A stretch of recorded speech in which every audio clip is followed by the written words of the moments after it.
ఎప్పుడూ ఇతరులను బాధ పెడుతుంటాడు. ఇతరులను బాధ పెట్టడము అంటే ఎంచుకుంటాడు. ఎలాంటి వాళ్ళని బాధ పెడితే సంతోషంగా ఉంటుంది అంటే భగవద్భక్తులను బాధ పెడితే ఆయనకి సంతోషంగా ఉంటుంది. ఎవరో భగవంతుడిని నమ్ముకుని బతుకుతున్నాడు, భగవంతుడు చెప్పినటువంటి మార్గంలో ప్రయాణం చేస్తున్నాడు. ఇప్పుడు ఆయన మీద హింసాప్రయోగం చేసి ఆయన బాధపడ్డాడు అనుకోండి, బాగా బాధపడ్డాడు రా అని ఈయన సంతోషపడుతూ ఉంటాడు. పోనీ ఈయన భగవద్ వ్యతిరేక, ఈయన భగవంతుని అస్తిత్వాన్ని అంగీకరించడా, ఈయన భక్తితో ఉండడా అంటే ఆయన కూడా పూజ చేస్తాడు. అది విచిత్రం. రాక్షసత్వము అన్న మాటకు అర్థం ఏమిటంటే స్వభావమునందు భయంకరమైనటువంటి దోషం ఒకటి ఉండడం, ఆ దోషము తొలగకపోవడం. చేస్తాడు పూజ. భగవంతుడి లక్షణం ఏమిటి? ఎందుకు చేశాడు కాదు, చేశాడు కాబట్టి శక్తిని ఇస్తాడు. ఆ శక్తిని ఎలా వ్యయం చేస్తున్నావన్న దాన్ని బట్టి నీ అభ్యున్నతి ఉంటుంది. ఆ శక్తి విశేషంగా లోకాన్ని పాడు చేయడానికి ఉపయోగిస్తున్నాడు అనుకోండి, అదే ధర్మాన్ని పాడు చేయడం. అప్పుడు ఆయనే అవతారంగా వచ్చి మళ్ళీ వాడిని విడిపించేస్తాడు. అందుకే భగవంతుని యొక్క సంహార ప్రక్రియ కారుణ్యముతో కూడుకున్నది అంటారు. ఆయన అలా విడిపించలేదనుకోండి జీవుణ్ణి, వాడు ఏం చేస్తాడు? అందులో ఉండి ఇంకా ఇంకా పాపాలు చేసుకుంటాడు. విడిపించేస్తాడు. ఇంక వద్దులేను, ఇందులో ఉండి నీ స్వభావం మారదు, నువ్వు ఇలాగే చేస్తావు కాబట్టి విడిపించేస్తాను, దరిద్రం వదిలిపోతుంది, నీకు వదిలిపోతుంది, లోకానికి వదిలిపోతుంది. అందుకని ఆయన చంపడంలో కూడా కారుణ్యం ఉంటుంది. అందుకే ఈశ్వర చేష్టితమునందు క్రౌర్యమును వెతికి పట్టుకోవడము సాధ్యము కాదు.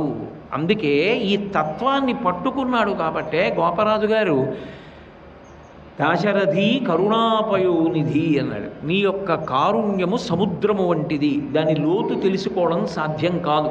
ఒక ఉప్పు బొమ్మ సముద్రపు లోతు తెలుసుకుని పైకొచ్చి చెప్తానని లోపలికి ప్రయాణం మొదలు పెడితే అది బయటికి వచ్చి చెప్పదిహ, ఎందుకంటే అది ఆ ప్రయాణంలోనే సముద్రంలో కరిగిపోతుంది.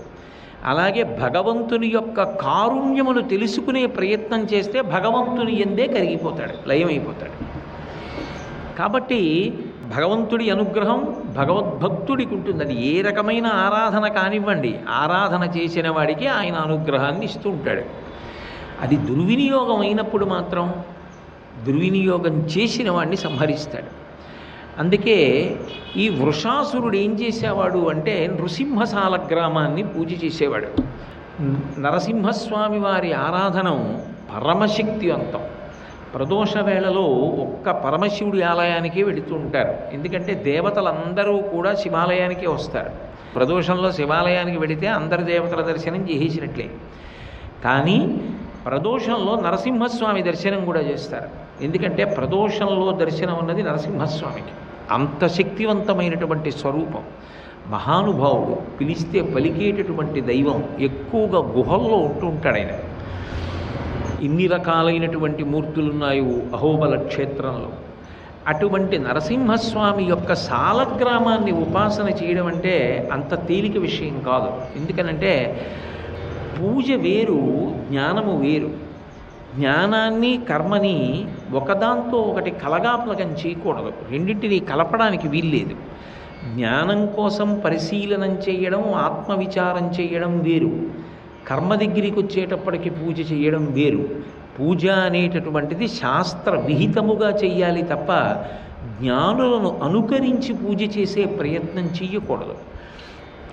నరసింహశాల గ్రామం కానీ పూజా మందిరంలో ఉందనుకోండి, దాన్ని మిగిలిన సాలగ్రామాలతో కలిపి పూజ చేయడానికి వీల్లేదు. దానికి వేరే పూజ చేయాలి, దానికి మళ్ళీ వేరే నైవేద్యం పెట్టాలి. అసలు మామూలుగా నరసింహశాల గ్రామాన్ని పూజ చేయడమే అంత జాగ్రత్తగా చెయ్యవలసిన విషయం. వృషాసురుడు అధోముఖ నరసింహశాల గ్రామాన్ని ఆరాధన చేశాడు. అది అధోముఖంగా ఉంటుంది, ముఖం కిందకు ఉండేటటువంటి సాలగ్రామం. అంటే మరింత శక్తివంతం. అంత శక్తివంతమైన సాలగ్రామాన్ని 3 పూటల ఆరాధన చేశాడు. చేసినప్పుడు కూడా ఏం చేసేవాడంటే తుంబురు తీర్థంలో స్నానం చేసేవాడు. వెంకటాచలంలో పరమశక్తివంతమైనటువంటి తీర్థములలో తుంబురు తీర్థం ఒకటిగా చెప్తారు. అటువంటి తుంబురు తీర్థంలో 3 పూట్ల స్నానం చేస్తాడు. అంటే ఆయనకి శాస్త్రం తెలియదని, భగవద్భక్తి గురించి తెలియదని, ఆరాధనా క్రమం తెలియదని మీరు అనుకోగలరా? సాధ్యం కాదు అనుకోవడం. పోనీ అలా ఏదో ఒక ఏడాదో 6 నెలల్లో చేసి పూజ తెలియక దెబ్బతిన్నవాడు కాదు. 5,000 సంవత్సరములు పూజ చేశాడు. అందున ఆ పూజలో కూడా ఎంత రజోగుణ ప్రవృత్తి అంటే 3 పూటల పూజ పూర్తయిపోయిన తర్వాత పూజ చివరిలో ప్రదోషవేళ పూజ యందు తన కంఠాన్ని కత్తితో నరికేసి ఆ తలని తీసుకెళ్ళి నరసింహస్వామి సాలగ్రామం దగ్గర పూజా పుష్పంగా పెట్టేసేవాడు. ఆయన యొక్క భక్తికి మళ్ళీ ఆ తల అంటుకునేది. సర్వం శ్రీ ఉమామహేశ్వర పరబ్రహ్మార్పణమస్తు. స్వస్తి.